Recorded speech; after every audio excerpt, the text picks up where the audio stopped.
오늘 미가서 6장 6절부터 8절 말씀을 통해 겸손하라는 제목으로 하나님의 말씀을 증거하겠습니다. 여러분, 미국에서는 가장 똑똑한 사람이 이 경영학과나 경제학과를 갑니다.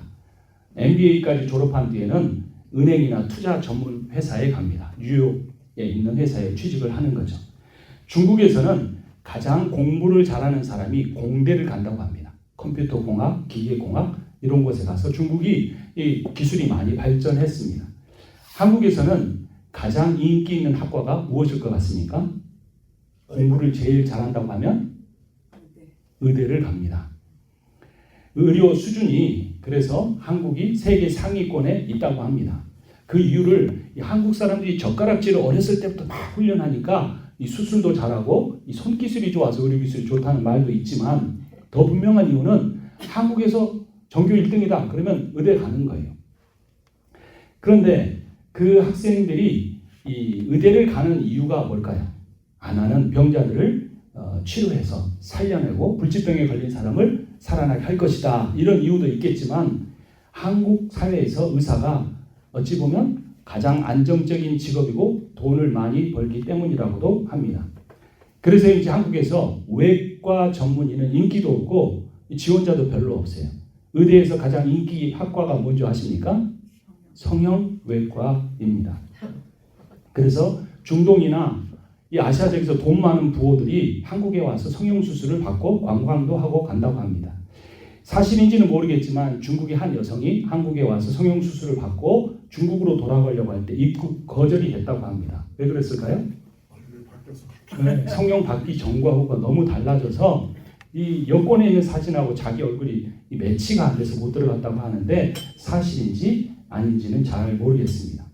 그렇다고 해서 모든 의사들이 돈을 잘 벌기 때문에 의대를 가는 것은 아닐 겁니다. 어떤 사람은 정말 내가 아픈 사람을 치료해 주겠다. 아니면 자기의 부모님이나 친척 중에 이렇게 아프다가 돌아가신 분이 계셔서 그런 사람이 없도록 이런 불치병에 걸린 사람을 살려내겠다 하고 이 의사가 되는 사람도 있을 것입니다.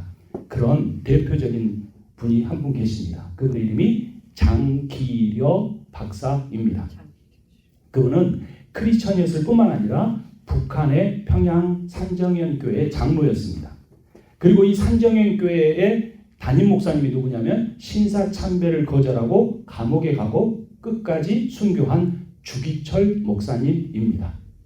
그래서 그 귀한 순교의 신앙을 가진 목사님에게서 이 사회적으로 헌신한 귀한 의사가 나온 것입니다. 이 장기려 박사님은 김일성 종합대학의 의과대학 교수였고 1948년에 북한 최초로 의학 박사를 받기도 했습니다. 그분이 김일성에 수술을 했다는 일화도 있습니다. 이 장 박사님이 수술하기 전에 나는 기도를 하지 않으면 수술하지 않습니다. 이랬더니 김일성이 그럼 기도하고 수술해라 라고 말했다고 합니다. 그런데 나중에 장 박사는 이런 소문이 사실이 아니라고 해명을 했습니다. 내가 김일성의 수술 요청을 받긴 했으나 그 시간대에 주일 예배 시간이었기 때문에 내가 30분 뒤에 가겠다고 했더니 김일성의 수술을 소련 군의관이 했다는 그러한 해명을 했습니다. 이 두 가지 소문 중에 무엇이 사실인지 잘 알지 못하나 어떤 것이든 간에 장기려 박사가 참 신앙의 인물이고 겸손한 사람이라는 걸 알 수 있습니다. 그리고 6.25 전쟁이 터진 후에 남하에서 부산에 병원을 세웠고 그분이 이 대한민국 사상 최초로 민간 의료보험 제도인 청십자 의료협동조합을 세웠습니다. 그래서 그것을 기초로 이 한국의 세계 최고의 민간 의료보험 제도가 마련이 됐습니다. 뿐만 아니라 6.25 전쟁 중에는 천막에서 수많은 피난민들을 무료로 치료해 주었습니다. 그는 일생 동안 봉사자의 삶을 살았고 겸손하고 가난하고 소박한 삶을 살았습니다. 그분은 기독교인으로서 예수님이 행하신 겸손과 사랑을 실천하려고 노력한 것입니다. 이 장 박사님을 이 환자를 탈출시킨 바보 의사라고도 하기도 합니다. 이 장 박사님이 병원비가 없어서 태어나지 못하는 환자를 밤에 몰래 깨워서 뒷문을 열어주고 도망가라고 했다고 합니다. 그리고 다음 날은 원장실로 가서 그 환자의 치료비를 내 월급에서 공제하라라고 했다고 합니다. 또 그분은 약 대신에 닭 2마리를 처방전으로 쓴 적도 있다고 합니다. 여러분 요즘에는 닭값이 그렇게 안 비싸잖아요. 저 어렸을 때만 해도 이 닭 한 마리를 잡으면요, 이 형제가 4명이고 부모님 2분이니까 6명인데 누가 닭다리를 먹느냐가 굉장히 중요한 일이었어요. 그 닭 한 마리 고우는 것도 쉽지 않았는데 이 간암 수술을 받은 환자가 영양실조로 인해서 회복이 더디자 그분에게 약이 아니라 닭 2마리를 처방하고 자기 돈으로 사주었다고 하는 것입니다.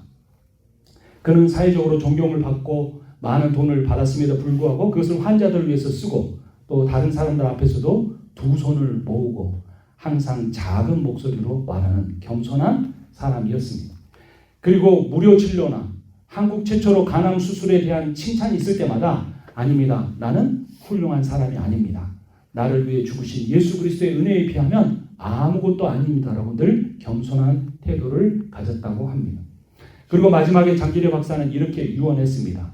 내 이름을 남기지 말고 오직 겸손하신 예수 그리스도의 사랑과 은혜만 전하십시오. 그분은 그리스도인을 예수님이 그 안에 살아있는 사람이라고 정의했습니다. 여러분, 저는 이 말씀을 준비하면서 제 자신을 살펴봤지만 과연 내 안에 예수님이 살아계실까라고 생각하면 그렇지 못한 시간이 참 많은 것을 고백할 수밖에 없습니다. 그래도 이 예배 시간에는, 그래도 이 시간에 하나님의 말씀을 증거하는 시간에는 내 안에 예수가 있는 것 같지만 일주일을 살아갈 때는 예수님을 잊어버리는 시간이 참 많고 때로는 제가 죄악과 타협하려고 할 때 예수님이 분명한 목소리로 그렇게 하지 말아라, 그 죄를 끊어라 말씀하시는데 그 음성을 저버리고 제 욕심과 제 습관대로 제가 하고 싶은 대로 살아버리는 때가 참 많습니다. 또 장 박사님은 그리스도인을 내 안에 계신 예수의 명령을 따라 사는 사람이라고 했습니다. 여러분, 예수 믿는다는 말을 오해하면 안 됩니다. 주일날 와서 예배 드리는 것도 중요하고 예수님에 대한 교리의 신앙 고백을 하는 것도 중요하지만 내가 참된 그리스도인이라면 예수님이 내 삶에 무엇을 명령하시는가를 잘 들으려고 하고 따라가야 합니다. 물론 어느 누구도 온전하게 따라갈 수는 없지만 따라가야 한다는 영적인 거룩한 부담감을 갖는 것입니다. 또 그렇게 살지 못할 때는 그것을 마음 아파하고 다시 주일날 나와서 기도하고 그렇게 살려고 애쓰는 사람이 되어야 합니다. 장기려 박사님이 그렇게 닮으려고 했던 예수님은 자신에 대해서 뭐라고 말씀하셨을까요? 화면을 보시면 마태복음 11장 29절 말씀 함께 읽겠습니다. 나는 마음이 온유하고 겸손하니 나의 멍에를 메고 내게 배우라. 그리하면 너희 마음이 쉼을 얻으리니. 예수님은 마음이 온유하고 어떠시다고요? 겸손하다. 예수님의 특징 2개, 온유하고 겸손인데 이 겸손이라는 건 하나님에 대한 것이고요. 하나님께 겸손하면 사람에게 어떻게 하냐면 온유하게 됩니다. 물론 기질적으로 화를 잘 내는 사람은 어쩔 수 없다고 할지 모르지만 그래도 예수님을 닮아가는 사람은 자기의 성질을 더 죽이고 온유함을 드러내게 됩니다. 그리하면 마음이 무엇을 얻는다고요? 쉼을 얻는다. 내 마음이 쉼을 얻지 못하는 이유는 가난하기 때문보다는 내 몸이 아프기 때문보다는 사실은 온유하고 겸손한 주님을 따르고 그분과 동행하지 못하기 때문은 아닌지 살펴봐야 합니다. 하나님은 겸손한 사람에게 능력을 주십니다. 예수 그리스도 겸손하신 그분이 하나님의 능력으로 사람들의 질병을 치유하십니다. 그 밑에 마가복음 1장 41절 42절 같이 읽습니다. 예수께서 불쌍히 여기사 손을 내밀어 그에게 대시며 이르시되 내가 원하노니 깨끗함을 받으라 하시니 곧 나병이 그 사람에게서 떠나가고 깨끗하여 진지라. 아멘. 예수 그리스도께서 우리를 불쌍히 여기시고 우리에게 손을 내밀어 안수해 주시면 우리의 모든 질병이 나을 것을 믿습니다. 치유의 능력도 놀랍지만 사실은 치유의 능력에 주목하기 이전에 무엇에 집중해야 합니까? 예수께서 그 사람을 어떻게 여기셨다고요? 불쌍히 여기셨다는 거예요. 여러분, 예배 드리러 올 때 우리가 한 가지만 하나님 앞에 고백하면 됩니다. 예배 드리러 와서 앉아서 예배 드리기 전에 또는 찬양할 때 말씀 드릴 때 할 말이 없으면 이 말만 반복하세요. 따라서 합니다. 주님, 저를 불쌍히 여겨주십시오. 아멘. 여기에 모든 우리의 신앙이 집약되어 있습니다. 우리 하나님 앞에 말할 것은 내 의가 아니에요. 내 이것을 했습니다 하는 자랑이 아니에요. 내 이것을 못했습니다 회개도 아니에요. 사실 다 중요하지만 정말 중요한 것은 하나님과 나와의 관계를 올바르게 맺어준 거 뭐냐면 하나님 나를 불쌍히 여겨주십시오 라는 거예요. 그 태도에 모든 하나님 앞에 우리 죄인인 인간, 연약한 인간, 하나님 말씀대로 살아보려고 발버둥 쳤지만 또 실패하고 돌아온 인간이 할 수 있는 말은 딱 하나밖에 없어요. 그런데 더 놀라운 것은 이 나병 환자가 예수님께 불쌍히 여겨달라고 말조차 못했는데 예수님은 그를 보고 어떻게 여기셨다고요? 불쌍히 여기셨다. 여러분들이 그런 고백을 하지 않았어도 하나님은 여러분들이 얼마나 힘들게 살고 있는지 아십니다. 여러분들이 70평생, 80평생, 60평생을 어떻게 살아왔는지 심지어 여러분이 잊어버리고 기억도 못하는 그 내용조차도 하나님은 다 아시고 불쌍히 여기십니다. 이 불쌍히 여기시는 마음, 그 겸손한 마음, 그 온유한 마음에서 치유의 능력이 나오는 것입니다. 그런데 또 놀라운 것은 예수님이 마음속으로만 불쌍히 여기신 게 아니에요. 불쌍히 여긴 다음에 어떤 행동을 하셨습니까? 그 다음 내용 보니까 무엇을 내미셨다고요? 손을 내밀어 누구에게 대시며? 그에게 대시며. 그가 누굽니까? 나병 환자예요. 문둥병 환자예요. 심지어 종교 지도자들조차도 나병 환자는 저주했어요. 사회적으로 격리시켰어요. 하지만 겸손한 예수 그리스도는 마음으로 뿐만 아니라 마음속으로만 불쌍히 여기신 것이 아니라 그를 손을 내밀어 붙잡아 주셨어요. 당시 나병은 전염병 환자라고 오해됐습니다. 한센시 병이라고 요즘에 말하잖아요. 제가 어렸을 때보다 더 20여 년 전에 한국에 이런 나병 환자들이 많았다고 합니다. 그래서 거리로 들어오면 구걸하면 밥 달라고 하면 어린 아이들도 돌을 던졌어요. 왜냐하면 없는다고 생각하니까. 근데 지금 보면 옮지 않는다는 것이 밝혀졌어요. 근데 2000년 전에 예수님 당시에는 의학 지식이 더 부족했기 때문에 너무 싫어했어요. 그리고 나병 환자는 누군가가 오면은 저 멀리 있을 때 자기 스스로 소리 지르면서 나는 저주받은 자다, 내게 오지 말라고 소리를 질러야만 그들이 살아갈 수 있었어요. 하지만 예수님께서는 그 사람들을 향하여 불쌍히 여기는 마음을 주셨을 뿐만 아니라 자신의 몸도 내어주셨습니다.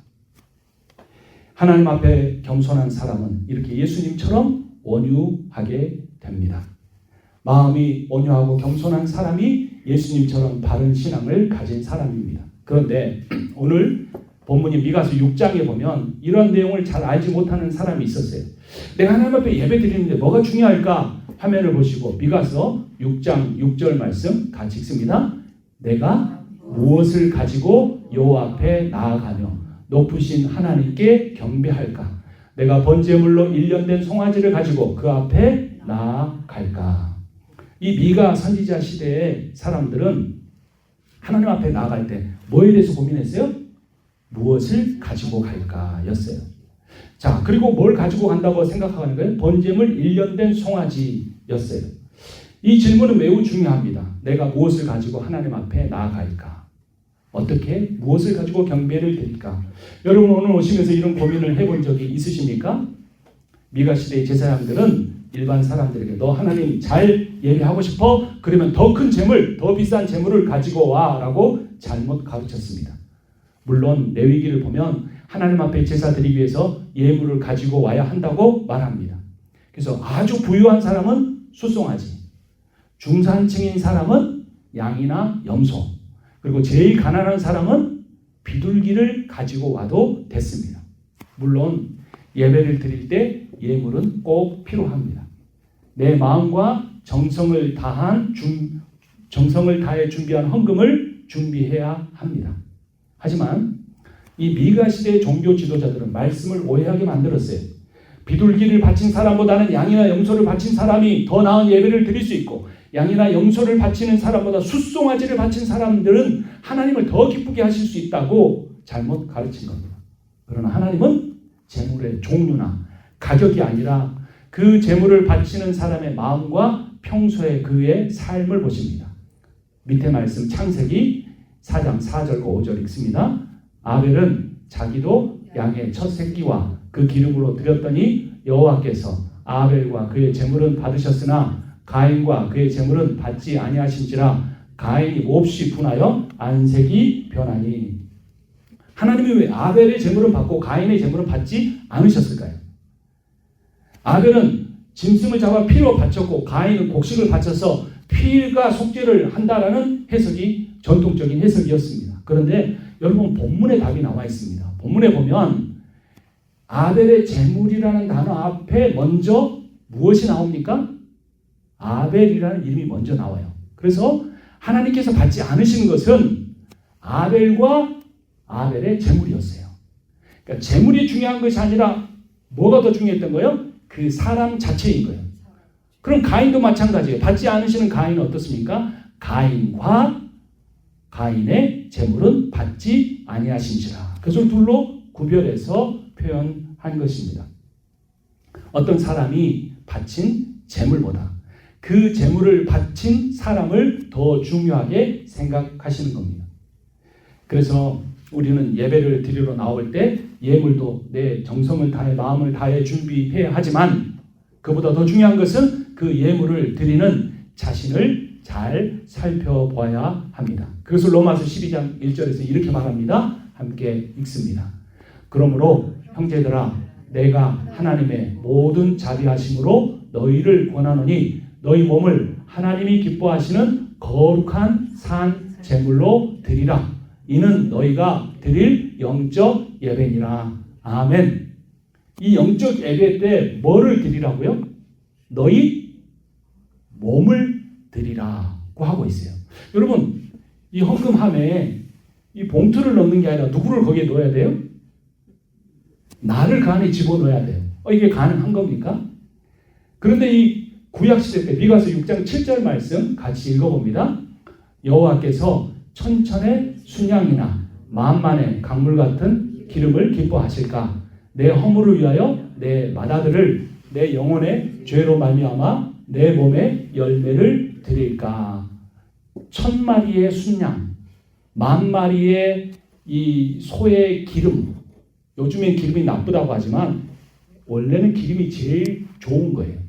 그거를 바친다고 좋아하실까? 아니면 내 허물, 내 잘못으로 그것을 내 잘못을 없애기 위해 뭘 바친다? 내 맏아들을 바친다. 여러분 이 내용을 보면 뭐가 생각납니까? 하나님이 아브라함에게 이삭을 바치라 했어요. 이것은 그 당시의 고대 제국에서 이 자신의 아들을 제물로 바치는 인신제사라는 이 종교적 배경을 바닥에 깔고 있습니다. 그래서 미가 선지자가 묻는 거예요. 내 허물을 없애려면 내 아들을 바쳐야 되느냐? 내 영혼의 죄를 없애려면 내 몸을 바쳐야 하는가? 라고 했는데 로마서 12장 1절에서도 너희 몸을 제물로 바치라 라고 한 거예요. 이것을 우리가 어떻게 이해해야 할까요?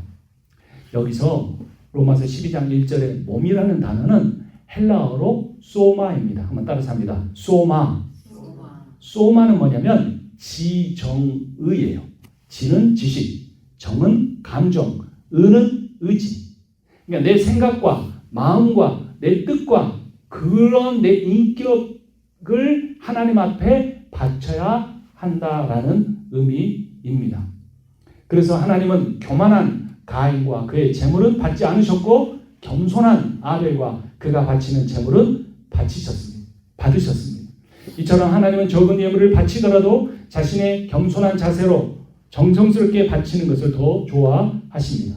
이것을 미가 선지자는 다음 8절에서 이렇게 표현을 합니다. 지정의를 바친다는 게 무슨 의미인지 미가서 6장 8절 말씀 읽습니다. 사람아 주께서 선한 것이 무엇임을 내게 보이셨나니 여호와께서 내게 구하시는 것은 오직 정의를 행하며 인자를 사랑하며 겸손하게 내 하나님과 함께 행하는 것이 아니냐. 이 세 가지 자세를 말합니다. 첫 번째는 무엇을 행해야 한다? 정의로운 삶을 살아야 한다. 두 번째는 무엇을 사랑한다?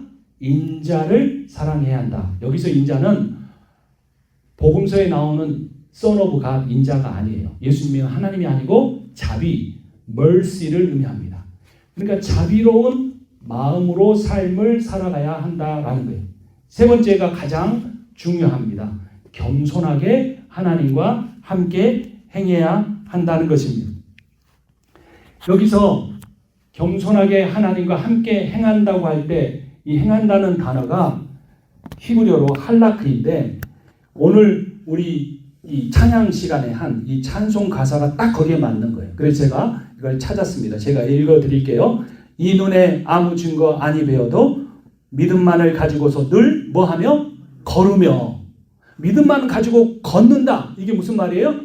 내 하나님과 함께 행한다. 할라크라는 의미예요. 이 귀에 아무 소리 아니 들려도 하나님의 약속 위에 서리라. 이 눈에 보기에는 어떠하든지 이미 얻은 증거대로 늘 믿으며 이 마음에 의심 없이 살아갈 때에 우리 소원 주 안에서 이루리. 걸어가세 믿음 위에 서서 나가세 의심 버리고 걸어가세 믿음 위에 서서 눈과 귀에 아무 증거 없어도. 다시 미가서 말씀을 보면 내 하나님과 함께 행하는 것이 하나님의 음성이 들리지 않을 때가 많고 하나님이 보이지 않지만 그럼에도 불구하고 무엇으로? 믿음으로 걸어가세라고 하는 거예요. 근데 더 중요한 것은 그 내 하나님과 함께 걸어가는데 그 자세가 어떤 자세로 간다? 파란색으로 되어 있죠. 뭐라고요? 그렇죠. 겸손하게 하나님과 동행해서 가야 한다는 겁니다. 오늘 설교의 제목이 뭐하라? 겸손하라 입니다. 그런데 그 겸손하라는 명령을 하나님이 하셨는데 가장 겸손하신 분이 누구시냐면 바로 하나님이시고 하나님의 아들 예수 그리스도십니다. 하나님의 아들인 예수께서 인간이 되어 오신 성육신만큼 겸손의 사건은 없습니다. 자, 여러분 화면을 보시면 이 겸손이라는 단어가 있죠. 우리 빌립보서 2장 6절 먼저 한번 같이 읽겠습니다. 6, 7절. 그는 근본 하나님의 본체시나 하나님과 동등됨을 취할 것으로 여기지 아니하시고 오히려 자기를 비워 종의 형체를 가지사 사람들과 같이 되셨고. 자기를 뭐 하셨다고요? 비웠다. 여러분 오늘 비우고 오셨습니까? 나를 비운다는 게 뭘까? 화장실 갔다 온다는 걸까요? 그것도 육체적으로 비우는 거지만 뭘 비워야 할까요, 여러분? 뭘 비워야? 예수님이 자기를 비우셨잖아요. 이 비웠다는 말을 이 헬라어로 뭐라고 하냐면 한번 따라서 합니다. 겸손 옆에 뭐라고 쓰여 있습니까? 화면 보고 읽어보십니다. 시작. 케노시스. 이 단어는 너무나 중요한 단어예요. 케노시스. 비운다라는 뜻이에요. 먼저 한자로 겸손의 뜻을 보죠. 겸손이라는 때 겸자는 말씀은 변에 겸할 겸. 그러니까 뭘로 겸손이 나타나요? 말로. 두 번째는 겸손손인데 겸손손은 쉬엄쉬엄 갈 착이라는 부수의 손자예요. 그러니까 손자처럼 쉬엄쉬엄 천천히 가는 거예요. 행동에 있어서도 겸손해야 한다는 거예요. 한국말의 겸손은 정리하면 뭐예요? 말과 행동을 낮추고 양보하는 자세예요. 그런데 여기에 해당되는 케노시스는 뭐라고요? 비운다라는 거예요. 비운다. 근데 뭘 비우는가? 마음을 비워내는 거예요. 어떤 마음일까요? 내가 더 인정받고 싶은 마음. 가정에서나 교회에서나 내 뜻대로 하고 싶은 마음. 이것들을 비워내는 거예요. 어떤 사람과 대화하다가 그 사람이 내 마음에 상처 줬을 때 화내고 싶은 마음. 어떤 일을 보았을 때 그것을 내가 소유하고 싶은 그런 마음. 그 마음을 비워내는 것. 그래서 자기 지위나 권리를 주장하지 않고 비워서 종의 형체로 내려오신 행위를 케노시스라고 하는 겁니다.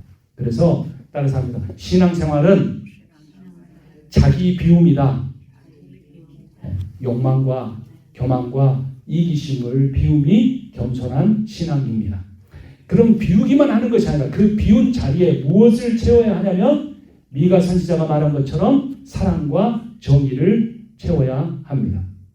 예수님이 어떻게 겸손한 삶을 사셨는지 먼저 살펴봅니다. 누가복음 1장 7절 말씀 같이 읽습니다. 첫 아들을 낳아 강보로 쌓아 구유에 이었으니 이는 여관에 있을 곳이 없습니다. 여러분 구유가 뭘까요? 말의 먹이통이에요. 여러분 자녀를 낳아서 말의 먹이통에 놓을 부모가 있을까요? 먹이통에 누웠다는 건 무슨 의미냐면 이 자녀는 뭐하기 위해서 태어났다? 다른 이들에게 먹힘을 당하기 위해서 태어났다. 그래서 예수님이 십자가에 못 박히시기 전날 뭘 하셨어요? 성만찬을 하셨어요. 떡을 떼어주면서 이것은 너희를 위하여 찢지는 무엇이다? 내 몸이다. 포도주 잔을 나눠주시면서 이 잔은 내가 너희를 위하여 흘리는 죄사함의 뭐다? 피다 말씀하셨습니다.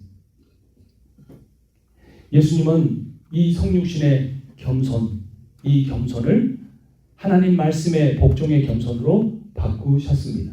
빌립보서 2장 5절과 8절 같이 읽습니다. 너희 안에 이 마음을 품으라. 곧 그리스도 예수의 마음이니 사람의 모양으로 나타나사 자기를 낮추시고 죽기까지 복종하셨으니 곧 십자가에 죽으시니라. 예수님이 하신 것 세 가지가 있습니다. 첫 번째 뭡니까? 낮추신 거예요. 두 번째는 무엇입니까? 복종하신 거예요. 마지막 세 번째는 무엇입니까? 가장 힘들었던 일, 십자가의 죽으심입니다. 예수님의 성육신의 겸손이 십자가의 죽음의 복종의 겸손이 되었습니다. 예수님은 겟세마네 동산에서 십자가를 지지 않고는 다른 길이 없냐고 물으셨지만 결국 하나님의 명령에 복종하셨습니다.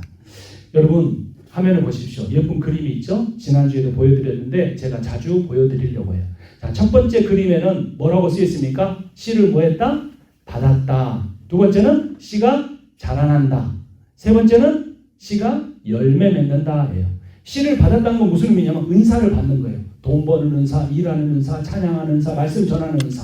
근데 사람들은 인생에 이것을 목표로 삼아요. 아니에요. 그것은 씨를 받는 것에 불과해요. 그런 은사를 받았으면 어떻게 해야 돼요? 그것이 자라나야 합니다. 근데 자라나게 하는 것은 세찬 비를 받고 가뭄도 경험하고 번개치는 것도 추위도 견뎌내야 돼요. 그래서 고난과 시험이 있을 때 그 씨가 자라나는 것입니다. 그리고 결국에 그 씨가 자라난 뒤에 열매를 맺는데 그 열매 맺음은 성령의 열매요 예수를 닮는 열매입니다. 예수 그리스도가 하나님의 아들이신데도 이 땅에 오신 것은 씨를 받는 거예요. 기적을 행하신 것도 씨를 받은 거예요. 근데 그 씨가 자라나게 한 것은 무엇입니까? 예수 그리스도께서 당하신 배척과 모욕과 십자가의 죽음이었습니다. 그 자라남을 통해 예수 그리스도는 부활이라는 열매를 맺으시고 부활의 첫 열매가 되셨고 우리는 부활하신 예수 그리스도처럼 계속해서 열매를 맺어야 합니다. 근데 그 열매를 맺게 하는 것이 무엇이라고요? 고난과 훈련입니다. 어느 누구도 고난이나 훈련을 좋아할 사람은 없습니다. 근데 여러분 오해하지 마십시오. 내 인생에 고난이 많기 때문에 나는 평생 나를 힘들게 하는 사람과 살아야 하는 그런 것 때문에 하나님 나를 사랑하지 않는다고 생각하지 마십시오. 하나님은 사랑하는 이에게 고난을 주십니다. 하나님은 특별히 사랑하는 사람에게 자기 힘으로는 견뎌낼 수 없는 고난을 주십니다. 내가 내 힘으로 이겨낼 수 있는 고난은 진짜 고난은 아니에요. 결국 나를 다 무너뜨려 보고 버리고 다 포기하고 내 마지막 자존심까지 다 내려놓고 나는 안 되겠다는 우리 가정은 안 되겠다. 우리 교회는 안 되겠다는 그런 절망 가운데 있을 때에 주님은 우리에게 다시 찾아오셔서 열매 맺게 하십니다. 그 고난을 겪고 시험을 겪을 때 우리가 하나님께 뭐라고 고백하면 된다고요? 주님, 저를 불쌍히 여겨주십시오. 하나님, 제 아들을 불쌍히 여겨주십시오. 하나님, 제 딸을 제발 불쌍히 여겨주십시오. 하나님 우리 글로리아 교회를 하나님 불쌍히 여겨주십시오. 고난 속에서 시험 속에서 하나님께 그렇게 부르짖을 때 하나님이 그 기도를 들으시고 반드시 열매 맺게 해 주십니다. 그 열매가 결국은 무엇으로 나타나냐면 요한복음 13장 34절 35절 같이 읽습니다. 새 계명을 너희에게 주노니 서로 사랑하라. 내가 너희를 사랑한 것 같이 너희도 서로 사랑하라. 너희가 서로 사랑하면 이로써 모든 사람이 너희가 내 제자인 줄 아니라. 아멘. 이 말씀은 예수님께서 제자들의 발을 씻겨준 다음에 하신 말씀입니다. 제자들이 예수님이 곧 십자가에 못 박혀 죽으실 상황이 됐음에도 불구하고 6월절 만찬을 먹기 전에 하는 전통, 서로 발을 씻어주는 것을 아무도 하려고 하지 않았어요. 왜냐하면 가장 낮은 자가 하는 일이기 때문에. 그때 예수님께서 주와 선생님에도 불구하고 제자들의 발을 씻어주셨어요. 그리고 나서 예수님의 마지막 명령, 너희가 서로 사랑하라고 말씀하셨습니다. 예수님은 연약하고 부족한 제자들의 발을 씻음으로써 미가가 말한 자비의 겸손을 실천하셨습니다. 여러분, 복을 받기를 원하십니까?